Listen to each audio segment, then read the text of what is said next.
नमस्कार। मैं कहानियां सुनाता हूं कि 722वीं कड़ी 722nd एपिसोड में अभिवादन स्वीकार कीजिए देवतोष का। दोस्तों, मैं आज जो पढ़ने जा रहा हूं उसका टाइटल है जीवन उपयोगी मार्गदर्शिका। बाबूजी साहब की जो किताब है सहज मार्ग के 10 उसूलों की शरह, उसके ऊपर दाजी ने काफी विस्तार से लिखा है और समझाया है। उन राइटअप्स का कलेक्शन जो है वो जीवन उपयोगी मार्गदर्शिका के नाम से है। दाजी हमारे लिए एक ऐसी मार्गदर्शिका प्रस्तुत कर रहे हैं जो दैनिक जीवन में मनुष्य के रूपांतरण के लिए बहुत उपयोगी होगी। यह श्रृंखला श्री रामचंद्र द्वारा 75 वर्ष से भी पहले लिखी गई पुस्तक सहज मार्ग के 10 उसूलों की शरह पर आधारित है। ये उन लोगों के लिए बहुत ही प्रासंगिक है जो आज के युग में अपने उच्चतम सामर्थ्य तक विकसित होना चाहते हैं। उत्पत्ति। लगभग 75 वर्ष पहले उत्तरी भारत के राज्य उत्तर प्रदेश के एक दूरस्थ शहर में एक संत ने अति चेतन अवस्था में प्रत्यक्ष बोध द्वारा जो अद्भुत सत्य जाने थे उन्हें लिपिबद्ध करने का निश्चय किया। परिणाम स्वरूप उन्होंने एक पद्धति सबके सामने प्रस्तुत की जिसके द्वारा लोग स्वयं को पूरी तरह रूपांतरित करके चेतना के उच्चतम स्तर तक पहुंच सकते हैं और उसके परे भी जा सकते हैं। यह पद्धति प्राचीन काल के राजयोग के अभ्यासों के सार तत्व पर आधारित थी, जिसमें आधुनिक युग की मानवता को ध्यान में रखकर कुछ संशोधन किए गए थे। उनका नाम रामचंद्र था और बहुत से लोग उन्हें बाबूजी के नाम से जानते थे। उनकी पहली पुस्तक सहज मार्ग के 10 उसूलों की शरह की भूमिका यहाँ प्रस्तुत है। यह मूलतः उर्दू भाषा में लिखी गई थी और अब विश्व की 30 से अधिक भाषाओं में अनुवादित हो चुकी है। चंद शब्द। मैंने उन आध्यात्मिक रहस्यों को जो अब तक सिर्फ सीना बसीना तक ही उतरते रहे, शब्दों में बांधकर इस पुस्तक के रूप में पेश करने की कोशिश की है। लेकिन चूंकि इनका संबंध अनुभूति से है जो कि प्रकृति के अध्ययन पर ही निर्भर है और इसका ज्ञान केवल स्पंदनों के माध्यम से ही हो सकता है, इसलिए यह सिर्फ कठिन ही नहीं बल्कि बहुतः असंभव हो जाता है कि शब्दों में बांधकर उन्हें अभिव्यक्ति दी जा सके। मोहब्बत मानिए अल्फाज में लाई नहीं जाती, यही ऐसी हकीकत है जो समझाई नहीं जाती। इस दृष्टि से यही उचित होगा कि शब्दों के क्रम एवं व्याकरण संबंधी कमियों की ओर ध्यान न देकर इसकी मूल आत्मा को समझने की कोशिश करें। इससे खुद लाभान्वित हों और दूसरों को भी लाभ पहुंचाने में सहायक बने। रामचंद्र, 8 दिसंबर साल 1946। चेतना के जिन उच्च स्तरों का उन्होंने अनुभव किया उसको वे सबके साथ साझा करने के लिए उत्सुक थे ताकि हम सब भी उन्हें अनुभव कर पाएं। एक गृहस्थ होने के नाते वे जानते थे कि भौतिकता और आध्यात्मिकता एक पक्षी के 2 पंखों के समान है और कोई भी पक्षी एक पंख से उड़ान नहीं भर सकता। वे सीधा साधा जीवन जीने वाले अत्यंत विनम्र व्यक्ति थे, लेकिन अध्यात्म के क्षेत्र में वे इतने महान थे कि उनके जैसा किसी ने पहले कभी नहीं देखा था। उन्हें सिर्फ अपनी या समस्त मानवता की नहीं बल्कि संपूर्ण ब्रह्मांड की परवाह थी।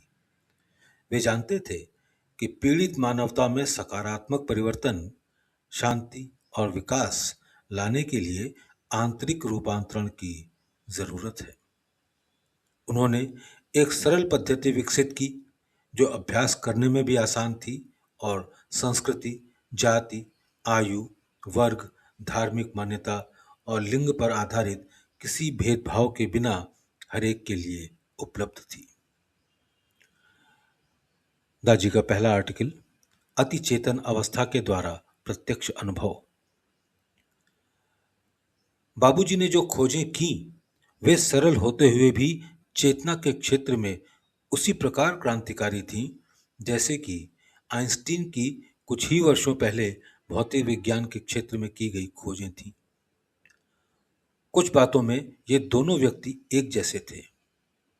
दोनों को उनकी महानतम खोजें अपनी अति चेतन अवस्था में प्रत्यक्ष बोध द्वारा मिली।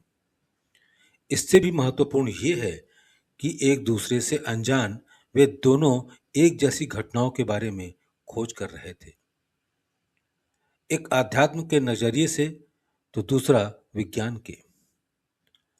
अपने वर्तमान में प्रचलित सूत्र E=mc² के जरिए आइंस्टीन ने पदार्थ और ऊर्जा एक दूसरे में परिवर्तन हो सकने के स्वभाव को प्रस्तुत किया, जिससे विज्ञान की दुनिया में खलबली मच गई। लेकिन आइंस्टीन भौतिक विज्ञान के भौतिक जगत तक ही सीमित थे। बाबूजी अव्यक्त को व्यक्त करने में सक्षम थे और उन्होंने अपने विचार प्रकट किए। अपने एक साथी को पत्र लिखते हुए उन्होंने हमें वह ज्ञान दिया जो पदार्थ और ऊर्जा की परस्पर परिवर्तनीयता के पहलू से भी परे है। एक समय के बाद ऊर्जा स्वयं ही परम तत्व में लौट जाती है, जो शक्ति का मूल स्रोत है। सारा पदार्थ, शरीर का हर एक कण ऊर्जा में परिवर्तित हो जाता है और परम तत्व में लौट जाता है। आइंस्टीन केवल पदार्थ को ऊर्जा में बदलने की प्रक्रिया जानते थे, उसके आगे नहीं। संक्षेप में मैं ये कह सकता हूं कि ऊर्जा को भी पदार्थ में बदला जा सकता है और ये बहुत आसान है। ग्रामीण भारत से सिर्फ हाई स्कूल तक पढ़े बाबूजी को क्वांटम भौतिकी के विकसित होते हुए क्षेत्र के वैज्ञानिकों ने चाहे गंभीरता से ना लिया हो, तो भी उन्होंने अपने प्रत्यक्ष अनुभव द्वारा जो खोजें की वे अत्यंत विस्मयकारी थीं। उन्होंने प्रत्यक्ष रूप से न सिर्फ ये देखा कि पदार्थ और ऊर्जा एक ही अभिव्यक्ति की अलग अलग स्पंदनीय अवस्थाएं हैं, बल्कि यह चेतना ही सृष्टि का मूल तत्व है और बिग बैंग के बाद उत्पन्न हुई हर चीज का निर्माण चेतना से ही हुआ। सन 1972 में लंदन में बाबूजी और एक भौतिकविद की एक प्यारी सी कहानी है, जिसे उसके मित्र ने बाबूजी से मिलवाया। जब तक बाबूजी ने अणु के भीतर के कणों की जटिल बनावट और उनकी चाल के बारे में बताना शुरू नहीं किया, तब तक उस भौतिकविद ने उन्हें ग्रामीण भारत का साधारण अशिक्षित सा व्यक्ति सोचकर सुनने लायक नहीं समझा। वो भौतिकविद हैरान रह गया और उसने बाबूजी से पूछा कि वो ये सब कैसे जानते हैं। बाबूजी ने उत्तर दिया, मैंने पदार्थ के भीतर प्रवेश करके जो देखा वही आपको बताया।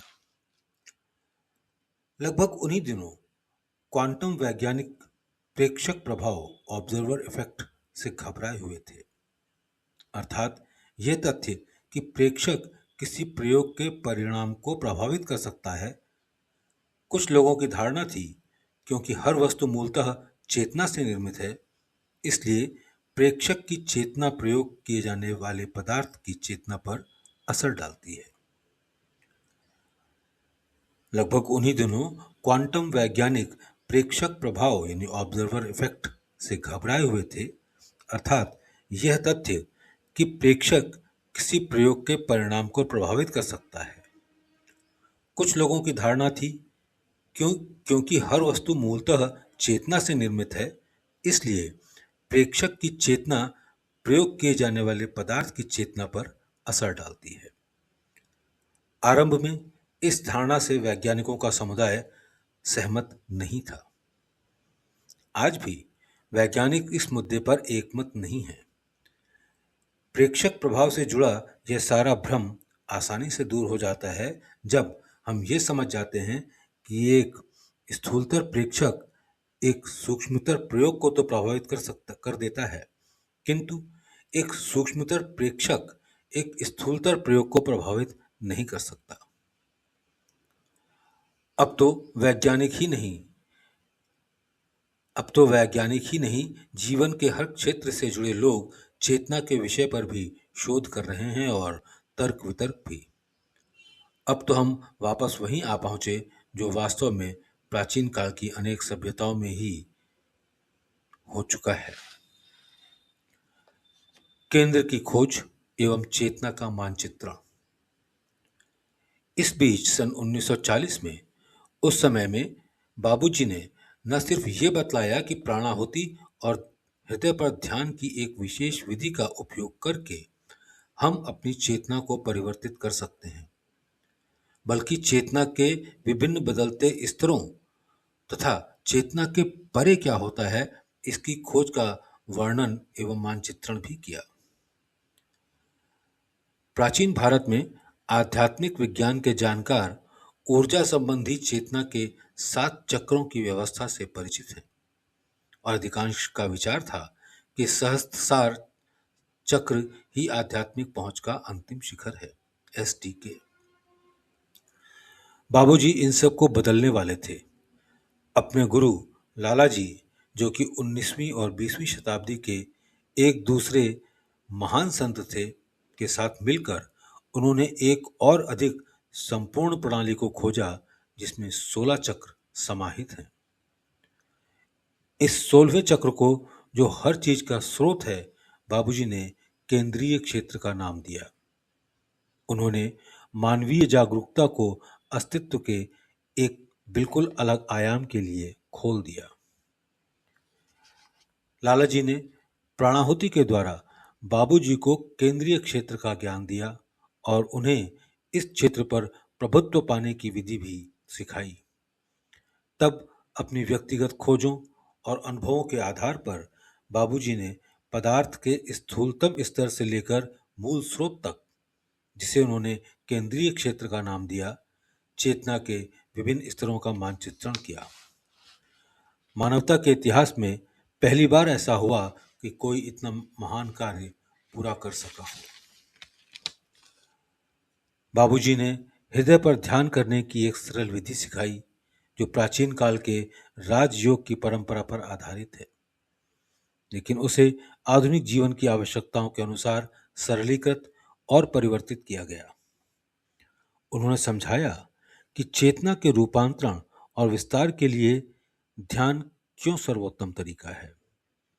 योग की पारंपरिक विधियों के विपरीत, जिसमें मन को संयमित करने के लिए वर्षों के कठिन अभ्यास की जरूरत पड़ती थी, हार्टफुलनेस ध्यान प्राणाहुति के क्रांतिकारी उपयोग के कारण तत्काल परिणाम देता है।